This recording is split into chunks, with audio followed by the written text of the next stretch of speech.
Sensibilidade e apreço por produções são duas das grandes qualidades do entrevistado de hoje. Ele é cineasta, produziu 2 documentários e ainda é editor de imagem da TV Integração, que é afiliada da Rede Globo. Natural da cidade de Passatempo, cidade da qual ele é amante, gosta de produções audiovisuais, gosta de arte e, acima de tudo, gosta de estar com pessoas, valorizando assim as suas histórias e culturas. Adriano, seja muito bem-vindo. É um prazer te ter aqui, tá? Boa noite. Ana, boa noite. Obrigado, Hudson, pelo convite. Eu gostaria de agradecer e, primeiramente, eu gostaria de saber de você, já fazendo uma pergunta que aparentemente pode parecer muito clichê, mas que vai nortear a nossa entrevista. Eu gostaria de saber se você sempre teve esse sonho de ser um cineasta e como que isso surgiu na sua vida. Bom, o cinema ele entra na minha vida ainda criança, né? Eu passava as tardes de domingo, depois do almoço, ao lado do meu avô assistindo os filmes de faroeste, né? De cowboy que passavam na televisão. Ali eu comecei a conhecer o cinema. Então, por exemplo, os filmes de John Wayne, de John Ford, John Crawford, Jack Palance, né, os grandes clássicos do cinema americano, da época de ouro do cinema, eles começaram a povoar a minha vida, né? E depois, já adolescente, eu fui morar na minha cidade, não tinha cinema, que ia passar tempo, não tinha cinema. O cinema existiu lá num período, mais pelos anos 50, e depois fechou. Eu fui morar em Nova Serrana. Em Nova Serrana eu tive o primeiro contato com a tela grande, porque naquela época era só pela televisão, né? Preto e branca, né? Aí eu fui ter contato com o cinema. Até tem uma curiosidade, uma coisa engraçada, porque quando eu fui pela primeira vez numa sala de cinema, que eu entrei, eu já sentei na primeira poltrona com medo de ser, que as pessoas tapassem, né, a minha visão da tela. Aí eu assisti o filme do Mazzaropi, naquela época, que era o auge da época, né, o clássico do Mazzaropi, todo mundo adorava. A sala de cinema, na época, lotada. Então, foi o primeiro contato com o cinema. E eu queria ir no cinema toda noite. Aí meu pai falou, não tem condições, porque toda noite você quer ir ao cinema, aí não tem jeito. Aí eu fui trabalhar. Eu fui trabalhar numa fábrica de sapatos e eu tirava cola do cantinho dos sapatos, né, com uma borrachinha, só para poder ir ao cinema. Aí o cinema foi entrando na minha vida. E depois eu mudei para São Paulo, onde eu fui ter o primeiro contato com o cinema europeu, né, com as várias escolas de cinema mundo afora. Adriano, você dirigiu 2 documentários. A gente quer saber quais são e se tem algum que você se orgulha mais de ter feito. Eu dirigi o Celeste Brandão, Traço da Memória, que é um documentário sobre a artista plástica Celeste Brandão, que é daqui de Divinópolis. Ela pintou o passado de Divinópolis, né? Então ela retrata na obra dela Divinópolis dos anos 50 para baixo, desde o surgimento do Arraial até os anos 50, 60, ela é a característica da obra dela. Depois eu fiz o La Borba. O La Borba, ele é um documentário que mostra um fã da cantora Emilinha Borba, que era da Rádio Nacional nos anos 50, e eu faço um traço, uma coisa de paixão dele pela cantora da Rádio Nacional, que foi Emilinha Borba. Esses 2 foram os principais documentários que eu fiz. Fiz coisas como parceiros, mas eu considero os 2. Assim, eu não tenho uma preferência de qual é o melhor ou de qual me encanta mais, porque eu acho que os 2, cada um tem a sua característica, o seu diferencial, né? A sua beleza, né?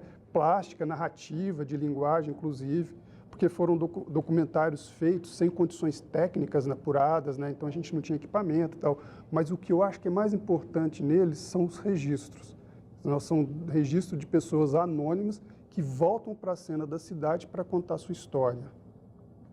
Então, por isso que eu acho que são filmes bacanas que eu guardo assim no fundo do coração. E eu vou te falar um negócio, viu, Ana? Eu, quando assisto os documentários, eu me emociono. Então, às vezes, eu pego lá sozinho, pego o DVD, sento na sala de casa, eu coloco e eu choro, porque, sabe, memória é uma coisa que me fascina muito, né? Então, eu acho fantástico. Não é só você. Você está falando de chorar e eu vejo que isso entra muito dentro do âmbito da sensibilidade. Quem te conhece diz que você é um homem que gosta de se aproximar das pessoas para ter esse conhecimento, esse contato com a história do outro. Você sempre foi assim? Como que surgiu isso na sua vida? Eu sempre fui assim. Eu sempre gostei de conversar com pessoas, né? O que me encanta esse contato. Eu costumo dizer que eu não encontro assim no meu dia a dia com o povo, né? Trazendo isso para a linguagem do cinema, para a linguagem da TV. Eu sempre encontro com pessoas. Então, por exemplo, eu ando pelas ruas da cidade, então tem um grupinho, eu paro, eu converso. Isso me fascina, poder ouvir histórias, né? Poder captar essas histórias e ter aquela coisa de ouvir, porque eu acho que a coisa mais importante para quem faz documentários ou para quem faz jornalismo é ter sensibilidade de ouvir, porque é através desse dom de ouvir que você vai conseguir algo legal para o seu trabalho, né? Para a sua vida profissional e pessoal até. Então, é essencial essa sensibilidade no pessoal, mas também como profissional de editor e diretor, essa aproximação é necessária para... Sim, eu costumo dizer que, por exemplo, quando eu estou, por exemplo, na ilha de edição da TV, que eu tenho contato com uma pessoa que está necessitada, até por uma questão de buraco de rua, eu me envolvo com aquilo, porque as pessoas quando procuram, por exemplo, uma emissora de TV para falar que tem um buraco na rua, porque elas precisam ser ouvidas. E essa é a nossa função, é poder ouvir essas pessoas e poder mostrar para elas que tem alguém ouvindo, porque se a gente esquecer, onde eles serão ouvidos? Então, por exemplo, é uma coisa que eu vou te falar que, assim, não sei se é muito ético, mas eu acho que é. Por exemplo, eu prefiro ouvir, por exemplo, a Celeste Brandão, de repente, do que, de repente, um artista muito famoso aqui da cidade, para não citar nomes, entendeu? Porque eles não teve essa oportunidade de serem ouvidos. E, só te adiantando um pouquinho, quando eu resolvi filmar a Celeste Brandão, ela estava esquecida na casa dela. As obras da Celeste, elas estão por aí nas casas, mas ela estava esquecida. E durante os 2 últimos anos de vida dela, ela viveu feliz, porque ela foi lembrada, entendeu? E quando Divinópolis fez 100 anos, Celeste, ela recebeu uma comenda. E se eu não tivesse resgatado a história dela, ela não seria lembrada, né? E teve um fato que aconteceu na minha vida que me emocionou também com relação ao Celeste Brandão. A última vez que eu estive com Celeste foi numa apresentação do meu documentário na Praça do Esplanada, onde ela viveu quase toda a vida dela. Tinha umas 400 pessoas ali assistindo e ela já estava com Alzheimer, né? Então ela não conseguia ver o que era aquilo. E eu olhava a Celeste assistindo, eu via que ela estava emocionada e eu ia captando com o meu olhar também as pessoas na plateia, todo mundo chorando. Você entendeu? Porque estava ali uma grande artista e ela sendo representada. Então, eu acho que isso é importante. Essa questão de você buscar no anônimo é uma forma dele se expor, de contar um pouquinho da sua história. E foi legal que depois que que eu fiz o documentário, a Celeste ela foi lembrada por todo mundo. E tem uma outra ocasião que é bacana. O Antônio, que é um cantor daqui da cidade, né, que canta com Milton Nascimento, ele estava se apresentando no Palácio das Artes, e a Celeste estava na plateia.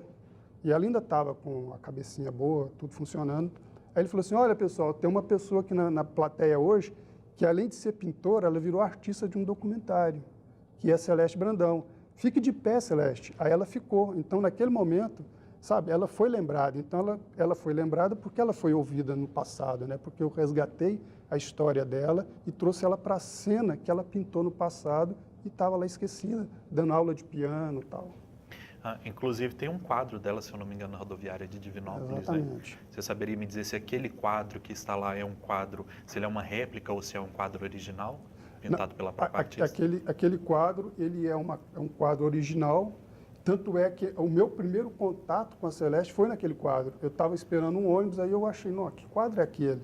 Aí eu me aproximei, vi Celeste Brandão, fui pesquisar sobre quem era essa pintora. Aí eu descobri que era uma pintora que havia pintado o passado de Divinópolis e que morava numa casinha no Esplanada e, como eu te disse, estava lá esquecida. Aí eu fiz um primeiro contato com ela e a gente foi e fez o documentário. Ela veio a falecer, né, no ano de 2016. Isso. Né? Então ela teve esse momento que você proporcionou para ela de ser lembrada até mesmo antes da sua morte. A gente está falando dessa questão, né? Ela que era uma artista plástica, pintava. Você não muito diferente, faz quase que a mesma coisa, só que você trabalha com as imagens, edita e com essas imagens você conta uma história. Isso. Se fosse para contar uma história do Adriano, o que você destacaria nessa história que você fosse contar? Pontos que você acha que seria importante as pessoas saberem para te conhecer, né? O que, por exemplo? Eu acho que se eu fosse fazer um documentário sobre mim, né, que não sei se seria interessante, mas acho que seria assim, né? Eu acho que eu contaria essa relação que eu tenho com as pessoas. Eu gosto de ouvir história, assim, entendeu? Talvez aquela coisa de... Existe um documentarista iraniano que chama Jafar Panahi. Ele ficou proibido de filmar no país dele e então o que ele fez? Ele acoplou uma câmera portátil dentro de um carro como táxi e saiu pelas ruas de Teherã captando, né, as pessoas. Então acho que eu faria a mesma coisa. Eu iria para uma praça, ouviria essas histórias e colocaria num vídeo a minha história, de repente, né, contada por algum cineasta, de repente, que eu tenha paixão por ele. Então, acho que seria mais ou menos. Eu acho meio difícil, assim, poder me transformar num filme, né? Acho melhor assistir filme. Pelo que eu estou vendo de você, a sensibilidade é a palavra-chave para o seu trabalho, pela sua dedicação. Não só nos documentários que você dirigiu, mas no seu trabalho do dia a dia, do cotidiano. Quais são os sentimentos que você sente depois que você vê o seu trabalho pronto ali, sendo divulgado, sendo veiculado? Quais são os sentimentos? O que você sente quando você vê o produto final?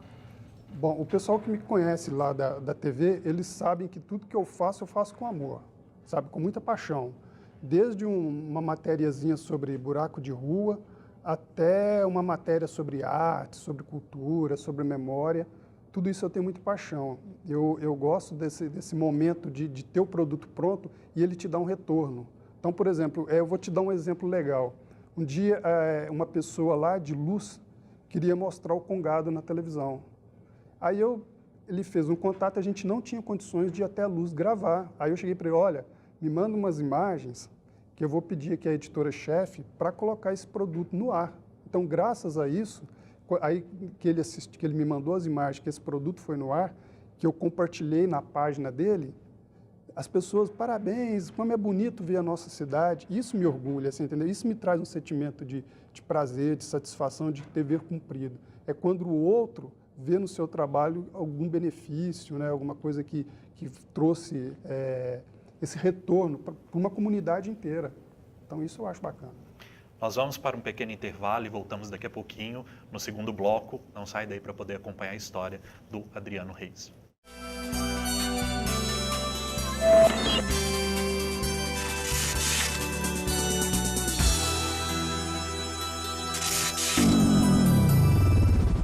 Estamos de volta para o segundo bloco com Adriano Reis. Ele é cineasta, editor da TV Integração, afiliada da TV Globo. Adriano, a pergunta agora é a seguinte, quem te conhece nas redes sociais, eu te acompanho, e eu vejo que você posta muito conteúdo cômico e crítico, e assim, pessoalmente, você é muito tímido, né? Mas nas redes sociais, não, nas redes sociais você se solta. E como é que é para você, assim, nas redes sociais, como é que o Adriano nas redes sociais? Então, nas redes sociais, eu sou realmente um pouco tímido, né? Então, eu acho que para poder, alguns assuntos, algumas coisas, eu não me saio muito bem, não. Mas nas redes sociais, eu descobri que, às vezes, ficar naquela coisa muito culta, né? De, eu assisti filme tal, do Bergman, não sei do quê. É meio chato, sabe? Então, eu comecei a divertir. Eu achei que as pessoas gostam de dar risada, de interagir com as pessoas. Então, eu sempre, todas as postagens lá do meu Facebook, por exemplo, que tem um comentário, eu comento todos. Aí vai fazendo uma roda de amizades, né, de diversão. A gente, hoje mesmo eu coloquei lá que a Terra, o dinossauro falou, não, olha, uma estrela cadente, né? E ele, então pode fazer um pedido, né? Tomara que esse mundo se exploda, você entendeu? Aí todo mundo, nossa, né, o mundo não pode explodir, né? Então eu vou brincando com isso. E as redes sociais, eu vou te falar uma coisa. Ela é legal porque ela me deixa um pouco dessa coisa meio amarga, meio solitária da coisa, assim, entendeu? Então eu parto para a interação, conheço pessoas, e é a coisa que eu gosto. Aliás, eu tenho a rede social também como uma forma de pesquisa.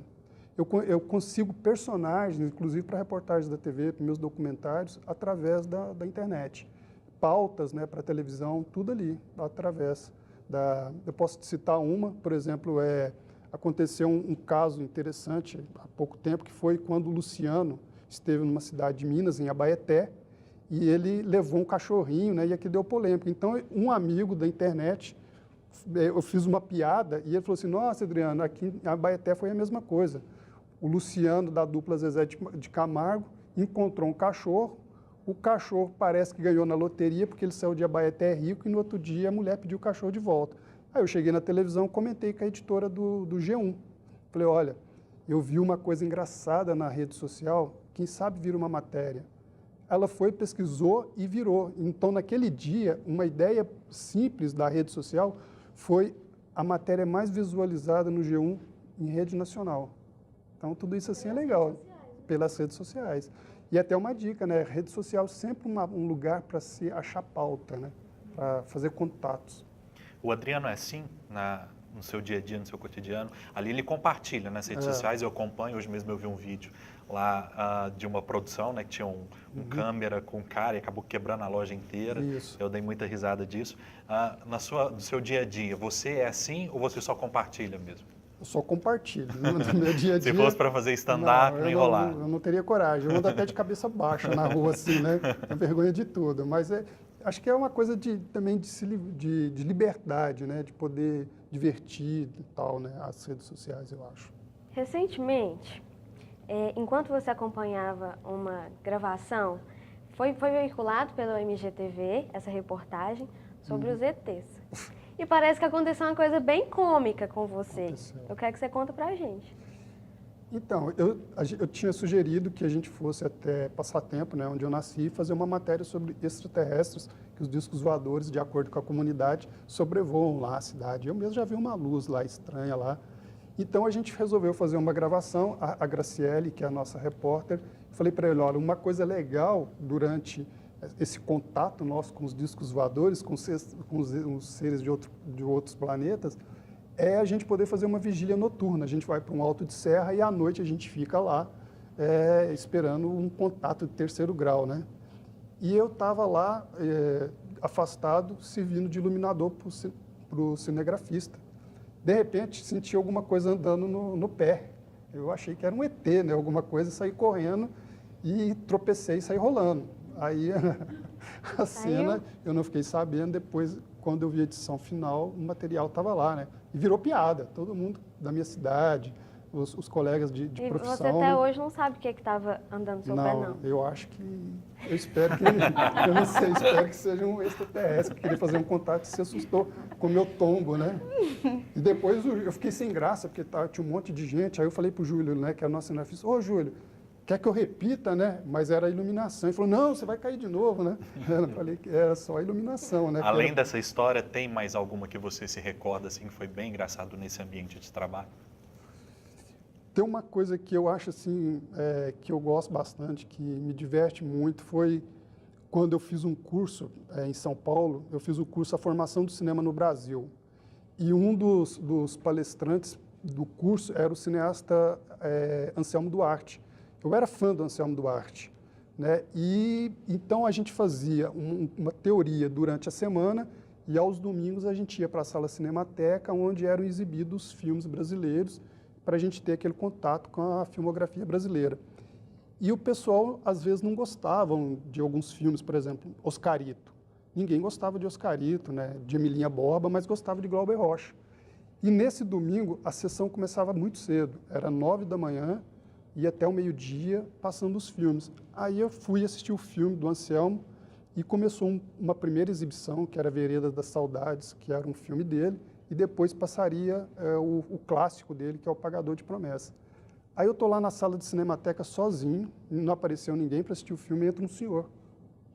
Aí eu falei, nossa, esse é o Anselmo Duarte, meu ídolo. Eu comecei a tremer, né?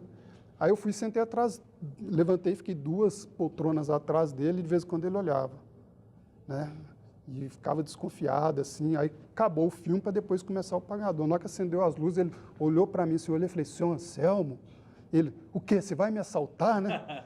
Eu falei, não, senhor, sou seu ídolo, né? Sou seu fã, né? O senhor é meu ídolo e tal. E a gente passou, naquele contato, a ter uma grande amizade, assim, durante o tempo que ele viveu em São Paulo, que eu vivi em São Paulo.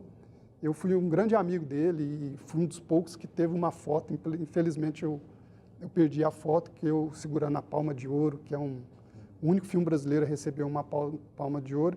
E o próprio Anselmo, né, ele me dedicou um autógrafo que eu guardo até hoje com muito carinho, né? Ele escreveu lá, ao Adriano, grande amigo, futuro grande cineasta, né?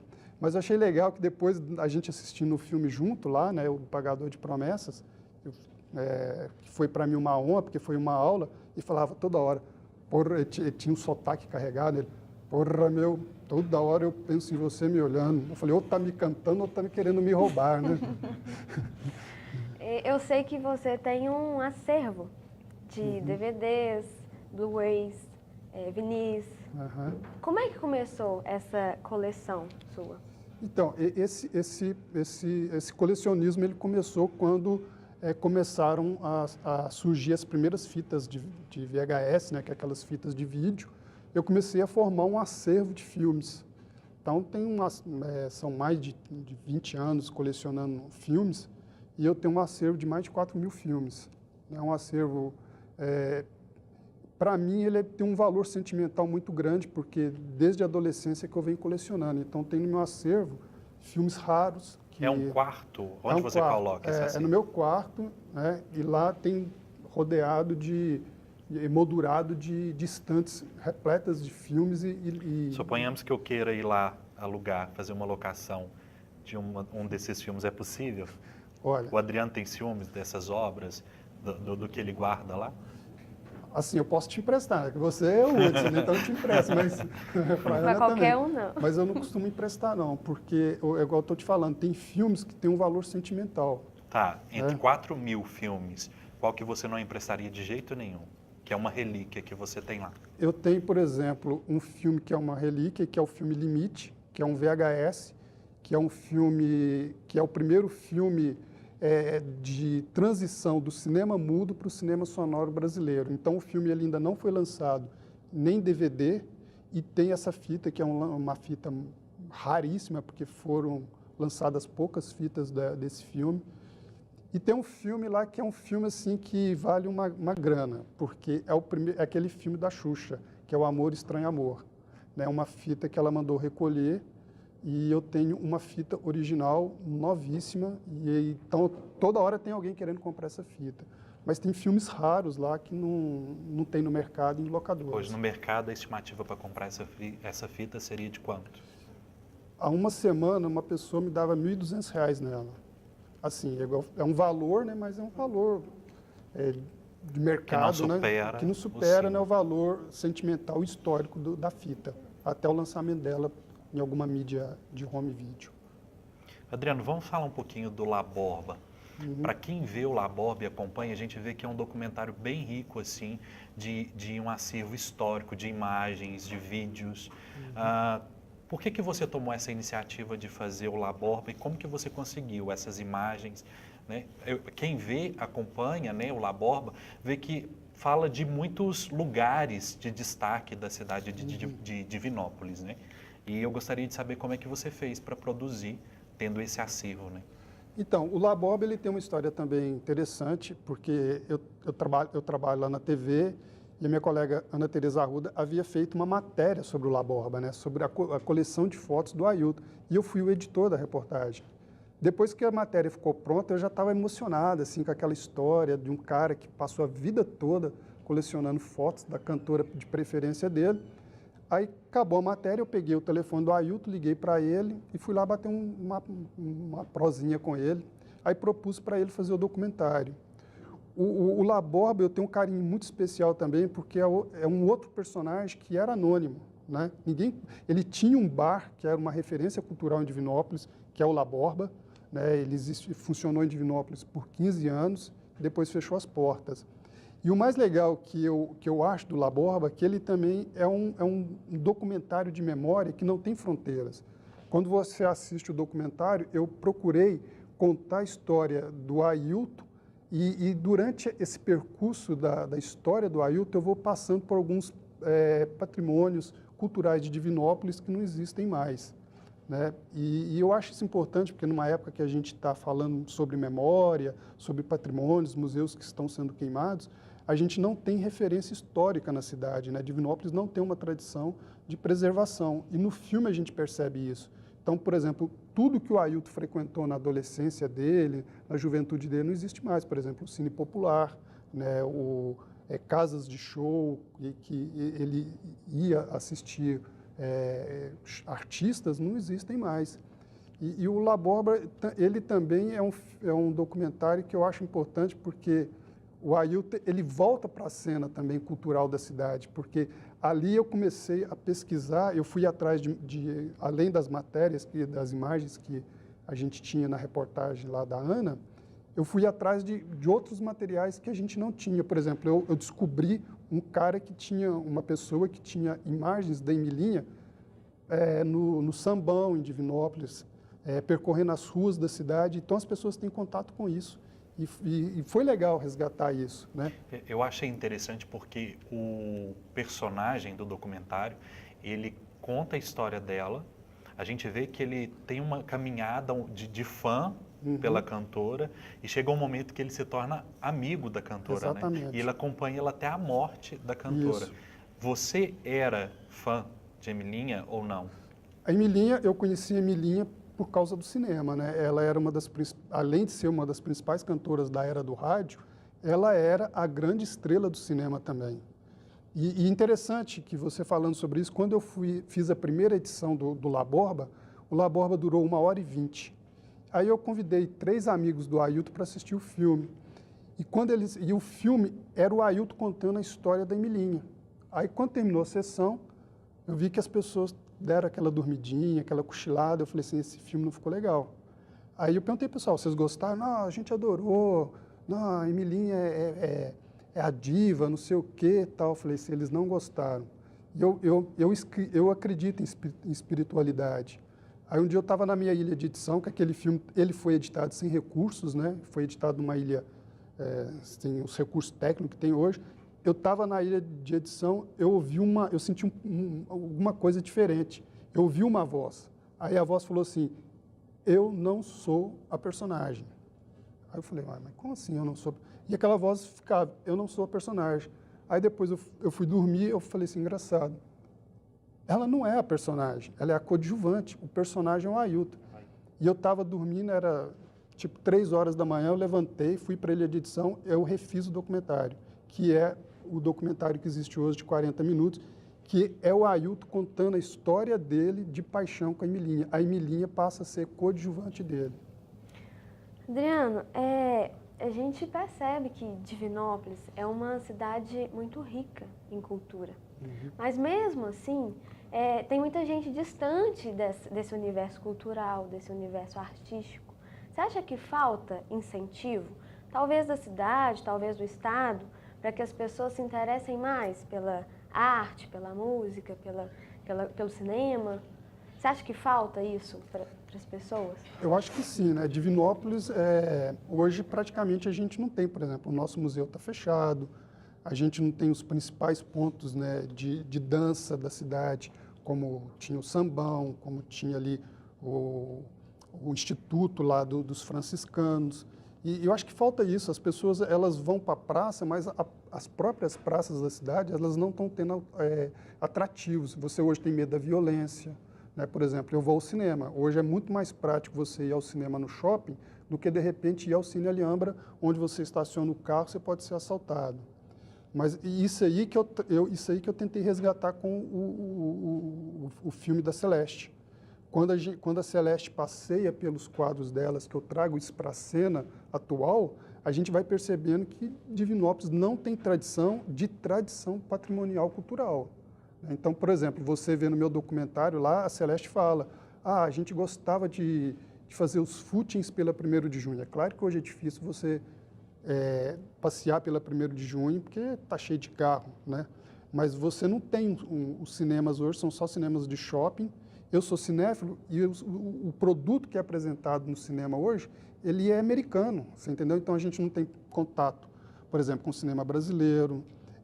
O próprio teatro nosso, e às vezes ele não consegue trazer para a cena outros artistas, trazer inovação, que eu acho importante, né? Então você precisa ter um projeto fantástico na cidade, que a gente não conseguiu trazer para o cotidiano nosso, que é o projeto Fazendo Arte, que formou aí milhares de crianças e aí, por causa de capital, não conseguiu produzir os espetáculos desse ano. Então, acho que isso falta na cidade.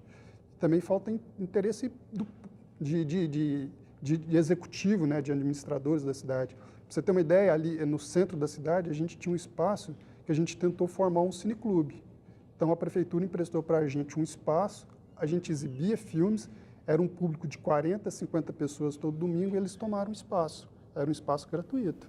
Então, você se perde muito com isso. Adriano, infelizmente o nosso programa chegou ao final, mas antes eu gostaria de saber de você se há algum novo projeto, algum novo documentário que você pretende fazer, né? E quem quiser acompanhar os seus trabalhos, como que faz para assistir a esses 2 documentários? Então, o La Borba está no YouTube. O Celeste, ele foi retirado, né, do YouTube por uma questão de direito autoral de uma música. Estou tentando reverter essa situação. E projetos assim de documentário eu não tenho nada em vista por enquanto, não. Tem algumas coisas que eu estou querendo transformar em documentário, que é a história do Hotel Íris, que é aquele hotel que fica ali na esquina da 1º de junho com a Rio de Janeiro. Como eu não tenho essa possibilidade de fazer isso agora, eu vou trabalhando na TV, produzindo, né, algumas coisas para televisão e trazendo esses personagens desconhecidos para a telinha, digamos assim. Adriano, nós agradecemos mais uma vez a sua presença, sinta-se à vontade, né, para quando você quiser voltar. Quem quiser acompanhar a nossa entrevista pode entrar no nosso canal no YouTube, tá ligado? E assistir novamente ao Adriano Reis, falando um pouco sobre cinema, sobre a sua vida, a sua história e também dos autores de Divinópolis. Eu agradeço a todos que nos assistiram e até a próxima. Boa noite. Tchau, tchau, até mais.